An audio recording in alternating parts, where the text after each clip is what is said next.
Hello my friends, today as the result of the very long-range strikes, Russia lost the near progress enterprise, which is used to produce some of the very sensitive components for the Russian military electronics, like for example antennas Kometa, which were firstly used in Ukraine, but Russia took that technology and upscaled the production. They put those antennas on Shahed drones and even on aviation gliding bombs. Well, it seems like not any longer, because Ukraine hit this facility with a very precise FP5 strike. FP5 is the cruise missile, and also Ukraine added more with smaller drones, FP1 and FP2. Yeah, the local mall also lost some of the windows because of the close location to the near progress enterprise, but no one was hurt, really. No casualties among civilians, which is, I would say, great. And the main damage, the strike, is conducted on the building which was responsible for the production of the military components. We have the satellite image from Cyber Boroshno already, and they say that inside those buildings there was a huge fire. The trace of the fire is visible elsewhere in these infrastructures. Two places of the looted drone collisions, and of course the main building sustained damages. And this is the facility on the map. And of course, at least for some period of time, Russia will not be capable to produce those very important components for their electronics, which they use in military. What is interesting about the Kometa components, that basically it is the control unit, which is used, for example, in the drones, and it has the electronic warfare protection, so it's almost impossible to jam those controllers, which is of course not that good for Ukrainian air defense.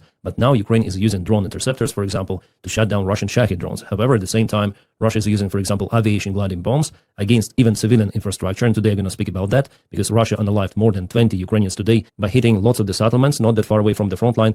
And here we have the video showing how Ukraine sent FP5 presents to Russian Cheboksary. Well, allegedly, many of the missiles definitely were hit, and Zelensky himself says that the effectiveness is 20%, but it's the first time Ukraine launches those for such a range, 1,000 miles away from Ukraine. 1,600 kilometers or 1,500. Those missiles, they maneuver, so actually they cover more of the distance while flying. The direct distance is 1,000 miles. Crazy beautiful. And I would say mainly it's just the beginning, because Ukraine is looking to develop more of the missiles and upscale drone production. Ukraine has plans for ballistics, and those will be very hard to intercept for Russian air defense. And I think at the end of this year, we're going to see them deployed one by one, and then Ukraine will start a massive production. As Bloomberg published an article today, 70%, yes, 70% of Russians, they live already within the range of Ukrainian drones and missiles. And we see that Russia is not capable to provide safety for their own citizens, and those citizens, they're not okay with that. They ask regime, they ask Putin, like, what is happening? Why Tuapse is burning? Why Ukrainian drones are flying, hitting random infrastructure? We are sick and tired of this war. And that was the reason also of Ukrainian